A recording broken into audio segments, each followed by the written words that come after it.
Coming up on Arirang News, South Korean government announces details of who will get the upcoming round of pandemic relief funds from the general public. That's 250,000 won, or a little over $200, to almost every adult not in the top 20% of incomes. The health authorities say they will soon recommend coronavirus vaccination for pregnant women and kids aged 12 to 17. Booster shots, too, starting in the last quarter of this year. And North Korea has reportedly resumed activity at a plutonium-producing reactor at its Yongbyon nuclear facility. Experts say it's likely a way to try and gain leverage in eventual talks with the United States. It's 5 p.m. here in Seoul. Thank you for joining us on Arirang News. I'm Devin Whiting. Details have been released about who in South Korea can get the latest round of pandemic relief funds for the general public. These are payments of 250,000 won, or about $215. They'll be dispersed from September 6th with the aim of getting them all done before the Chuseok holiday. Kim Sung-min has the details. The South Korean government will start handing out another round of COVID-19 relief funds to the bottom 80% income bracket from September 6th. We will carry out the plan fast and accurately to alleviate people's difficulties as soon as possible. Each eligible person will get 250,000 Korean won, or around $215. Health insurance premiums, which are levied based on individuals' income and property owned for the month of June, will be used to determine who's eligible for the payments. For example, for a single-income household with 2 family members, if they had paid a total of 200,000 Korean won or less for the premiums, then both members are eligible. While the payments will be given to South Korean nationals, foreigners who are registered as living with a Korean national and who have national health insurance can also receive the fund. People can find out if they can get the payments and apply for them from September 6th online at credit card or health insurance corporation websites and mobile apps. But they can only apply on designated days during the first week based on the last digit of their birth date. For example, 1 and 6 on Monday. The payments will be given a day after the application. Recipients could choose to get the fund either through their credit card or debit card, as a local gift certificate, or as a prepaid card. Applications will run until October 29th, and the payments can be spent until December 31st. Places where funds can be spent include more small neighborhood businesses like traditional markets, local supermarkets and restaurants, and franchise convenience stores or cafes. But the funds can't be spent at department stores, malls, large supermarket chains, and chain stores. Details can be found on the government website. Kim Sung-min, Arirang News.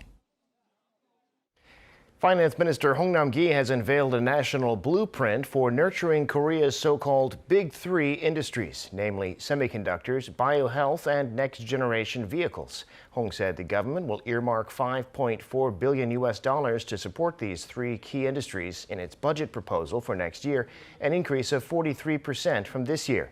He added that the government plans to build more than 3,000 repair shops for electric and hydrogen cars by 2025 and extend the period of free repairs to 3 years from the initial 2.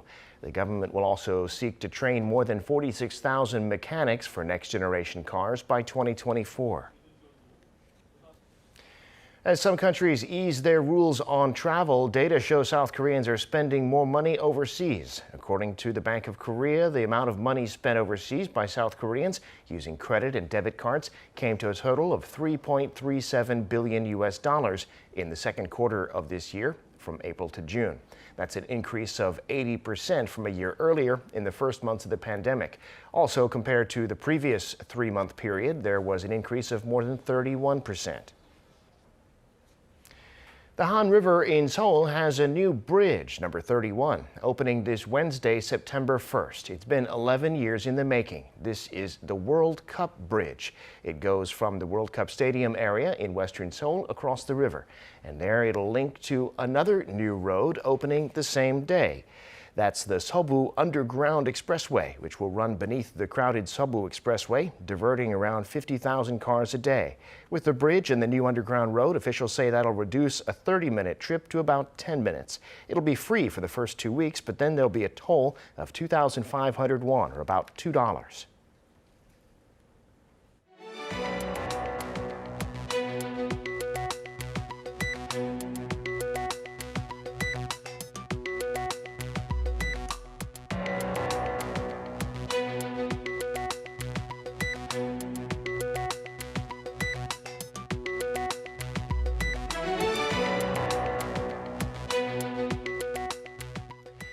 Time now for an in-depth look at the market news this afternoon, and for that I'm joined on the line by Dr. Yang Jun-seok, Professor of Economics at the Catholic University of Korea. Professor Yang, good afternoon. Thanks for coming on today.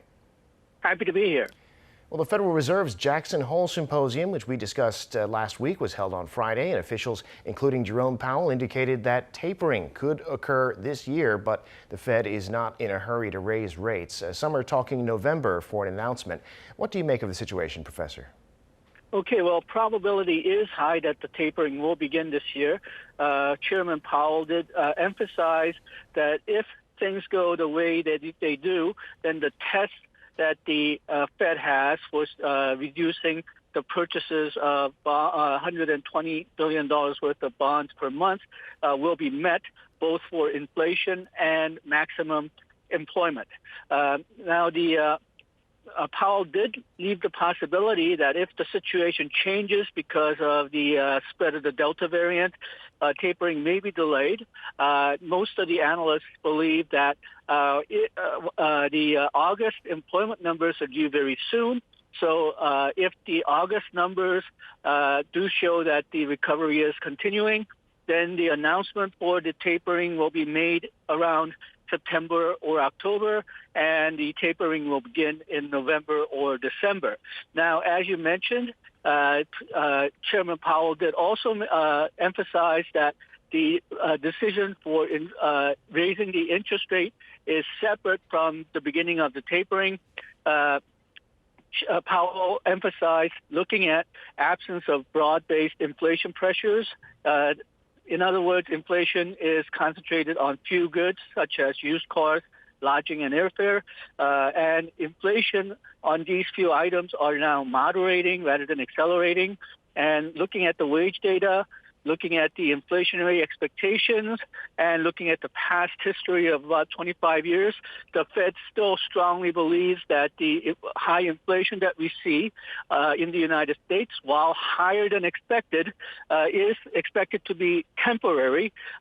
So the Fed is not in a hurry to raise interest rates, and that provided a sigh of relief for financial markets, not only in the United States, but around the world. Yes, as you say, investors in the U.S. stocks apparently liked what they heard from the Fed, and stocks on Wall Street rising to new highs yet again. Tell us about that and what you see ahead in the global markets this week. Okay, well, the U.S. markets, for the most part, had a very good week last week. The only day that the indices fell was on Thursday. That was actually day before Powell's address at Jackson Hole, so they might have been a bit nervous around that time. But even though the markets fell on Thursday, it gained all of it back on Friday. So for the week, all the major U.S. indices actually gained. Dow gained 0.9% for the week.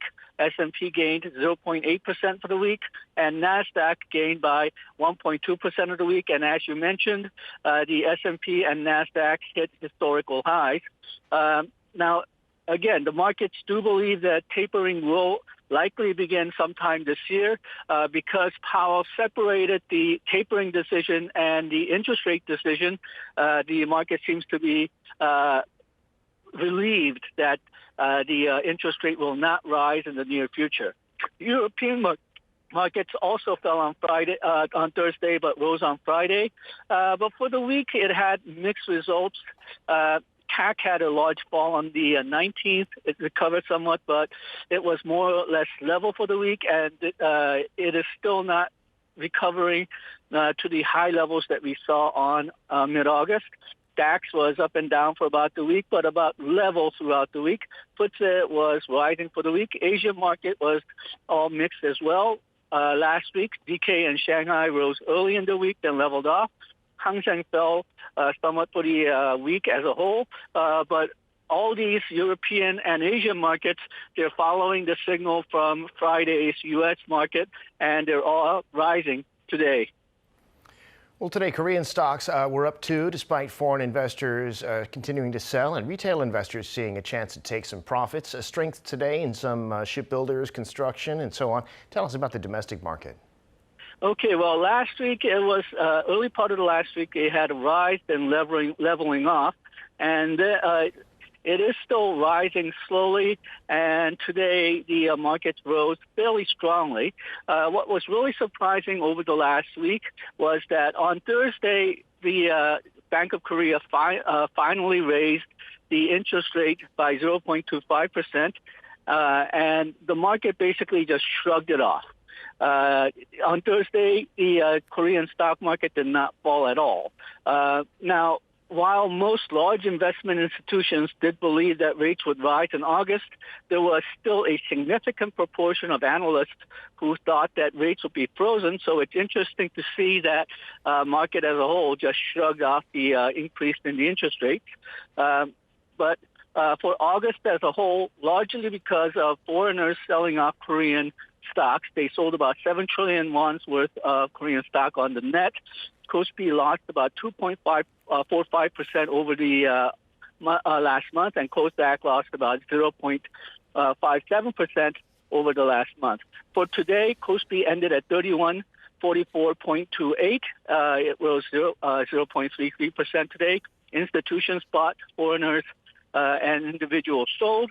Kosdaq ended today at 1,031.86. It rose by 0.82%. Individuals and foreigners bought, and institutions sold.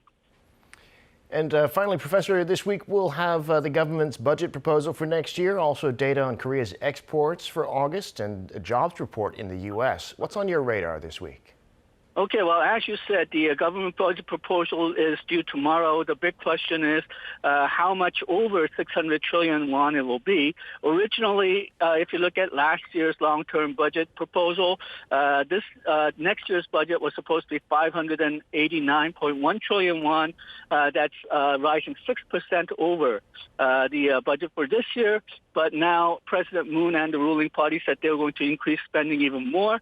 So we'll have to see how that affects the government deficit and the government debt.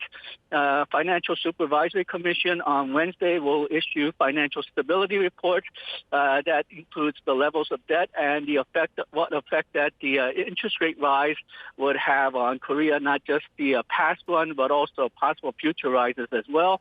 And on Friday, Korea consumer prices for August report will be out. And on foreign side, the interesting meeting will be on Wednesday when OPEC has their meeting. We'll have to see whether they decide to raise the oil supply or not.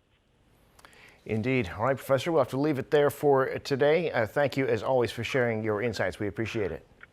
Thank you.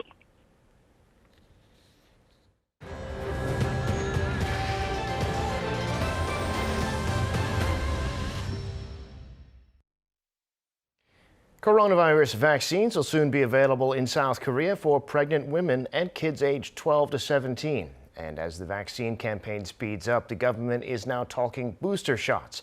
Those, it says, will be given to people who are fully vaccinated 6 months after their last shot, likely starting in the fourth quarter of this year. Choi Min-jung reports. South Korea is considering an inoculation plan for pregnant women as well as juveniles aged 12 to 17. Health authorities have decided to advise pregnant women to get vaccinated against COVID-19 after assessing that the vaccine does not pose serious risk to their health. The Ministry of Food and Drug Safety have also confirmed the safety and efficacy of vaccines on juveniles aged 12 and above. President Moon expects this to further increase the country's vaccination rate. 더 나아가 12세까지 접종 연령을 낮추고 미접종자들에 대한 추가 접종이 이루어지면 접종률은 80%에 다가가게 될 것이며 다른 나라들을 추월하며 높은 수준의 접종률을 기록할 수 있을 것입니다. The inoculation plan will be announced in September, and vaccinations will likely begin in the fourth quarter, once people aged between 18 to 49 complete their first round of inoculations. Health authorities are also advising those who've been fully vaccinated to get a booster shot after 6 months. If a certain period of time passes after the inoculation, antibodies decrease and breakthrough infections increase. Considering the spread of the Delta variant, booster shots will be administered 6 months after getting the full jabs. We recommend those with weakened immune systems to get the extra dose first, even before 6 months. The additional shots are planned to begin in the fourth quarter as well.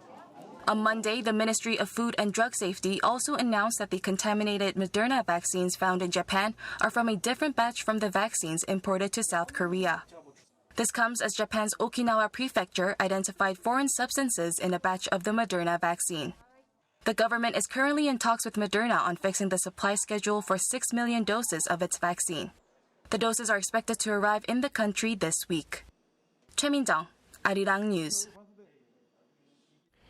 Today, South Korea reported 1,487 new cases of COVID-19, a slight decline from the day before due to fewer tests being done over the weekend. All but 61 were locally transmitted, raising the total number of cases to date to more than 250,000. With the Delta variant spreading fast, several cluster infections and breakthrough cases have occurred at nursing facilities and military bases. Elsewhere, the European Union is reportedly set to recommend that its member states reintroduce restrictions on travelers from the U.S. because of the Delta variant, undoing a step it took just 2 months ago. A decision will reportedly come on Monday, but it won't be binding on member states to reintroduce the rules. North Korea appears to have resumed operations at a plutonium-producing reactor at the Yongbyon nuclear complex. That's according to the IAEA. Experts say the North is looking for leverage over the United States. Kim Da-mi reports. North Korea appears to have restarted operations at its Yongbyon nuclear reactor that produces plutonium, a key material used in the production of nuclear bombs. Based on a report released by the International Atomic Energy Agency, there have been indications since early last month, including the discharge of cooling water, which is consistent with the operation of a reactor. The Yongbyon reactor appeared to have been inactive from December 2018 until the beginning of July this year. Experts say this could be the North looking to re-verify the facility's usefulness as a negotiating card before talks potentially resume with Washington. What North Korea wants to see is its fundamental condition for the resumption of dialogue, which was the suspension of the South Korea-US joint military drills. The exercise is over, but the North is urging the US to take corresponding measures. The report added that signs the reactor is now being operated coincide with indications that Pyongyang is also using a nearby lab to separate plutonium from spent fuel rods previously removed from the reactor. The IAEA called the latest developments, quote, deeply troubling and a clear violation of UN Security Council resolutions on the North. The U.S. on Sunday stressed the urgent need for dialogue and diplomacy so that complete denuclearization can be achieved on the Korean Peninsula. Seoul's Unification Ministry noted Monday that nothing has been confirmed yet, but said the North's activities are being watched closely. South Korean government is continuously monitoring the North's nuclear activities in close cooperation with the U.S. However, the regime's move, if confirmed, would create yet another foreign policy headache for the Biden administration, on top of its widely criticized handling of the U.S. military withdrawal from Afghanistan and the deadlock on restoring the 2015 Iran nuclear deal. The Yongbyon reactor has been regarded as the crown jewel of North Korea's nuclear weapons program. Constructed in 1979, it supplied the plutonium and research facilities needed for the North to test its first atomic bomb in 2006. Kim Da-mi, ARIRANG News. South Korea's chief nuclear envoy, No Kyu-duk, has arrived in the United States for talks with the aim of enabling humanitarian cooperation with North Korea. Speaking to reporters on Sunday local time at Washington's Dulles International Airport, No said he plans to follow up on the discussions he had with his U.S. counterpart Sung Kim in Seoul last week. And he added that he believes this is a critical moment for restarting the peace process on the Korean Peninsula. Seoul's foreign ministry said earlier that he will meet with officials from the U.S. State Department and the White House National Security Council, and he'll be in Washington until Wednesday. Less than a day before the U.S. deadline to withdraw its troops from Afghanistan, as many as 5 rockets were reportedly fired at Kabul airport, and at least some of them were intercepted by the U.S. missile defense system. Also, a U.S. drone strike on a would-be suicide bomber has reportedly killed multiple civilians. Kim Ji-yeon reports. Multiple rockets were reportedly fired at Kabul's international airport on Monday, but were intercepted by the U.S. missile defense system. Citing a U.S. official, Reuters reported as many as 5 rockets were fired early Monday Kabul time. The report said it hasn't been verified whether all of the rockets were intercepted. Other media reports cited eyewitnesses saying there were 3 rocket blasts, followed by gunshots. Initial reports did not indicate any U.S. casualties. Earlier on Sunday, American forces launched drone strikes in Kabul targeting a suicide bomber in a vehicle who was aiming to attack the airport. CNN and the Associated Press reported civilian casualties, including several children, due to the blasts following the drone attack. It was 5 p.m. when I heard a sound, and then another loud one. I was doing ablutions and I quickly came to the neighbor's house. And when I entered the house, I noticed that a rocket had hit the vehicle. We took children and women out of the house through a neighbor's house.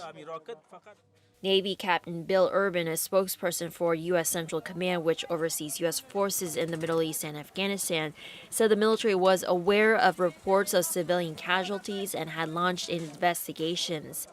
He said additional blasts following the drone strike are proof that explosives have been loaded onto the vehicle.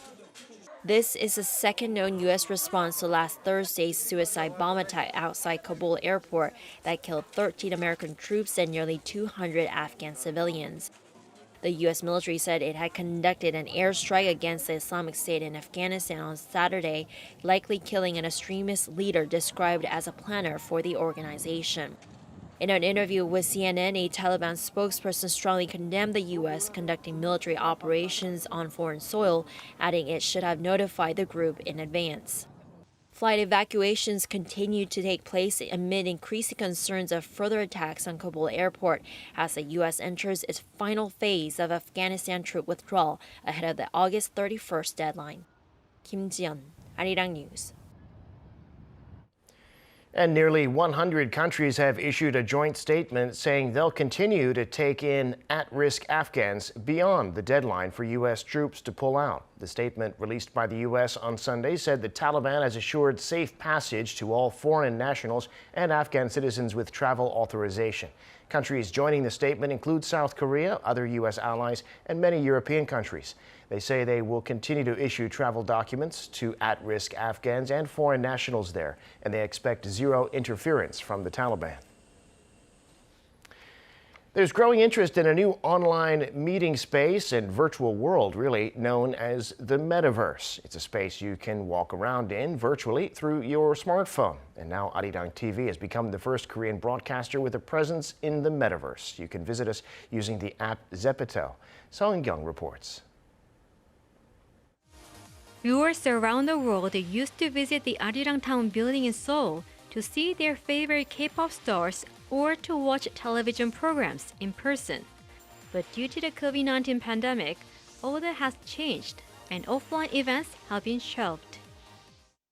Now though, people can visit Arirang Town, a full-scale virtual replica of ARIRANG TV on Jepeto, a Metaverse platform built by Korean internet company Naver.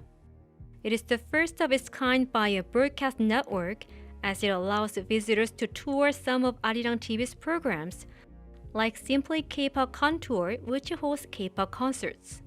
This is After School Club, a talk show with K-pop star guests. And of course, this is News Center, where ARIRANG reporters share up-to-date news to the world. Visitors to Arirang Town can take selfies in front of a photo wall and see some behind-the-scenes spots like the news department's meeting room and the dressing rooms where anchors and reporters get ready to go on air. 오늘 아리랑 타운 처음 오셨는데 어떠세요, 보니까? 계속 방송국 와보는 게 소원이었는데 이제 소원풀이 하는 것 같아요. 제가 좋아하는 K-pop 스타도 만나고 같이 셀카도 찍고 싶어요. ARIRANG TV is expanding its reach in the virtual world through Ifland, another Metaverse platform by Korea's wireless carrier SK Telecom. Through Ifland, ARIRANG plans on broadcasting Simply K-pop performances online and inviting viewers around the world to fan meetings. I'm hoping to better connect our viewers with our contents. We are planning to use this Metaverse world as a playground with our viewers and with our MCs and with our performers. ARIRANG TV's Metaverse offers viewers a broadcasting experience they can't get elsewhere. No matter where you are in the world, ARIRANG TV is ready to welcome you 24/7. 서은경, ARIRANG News.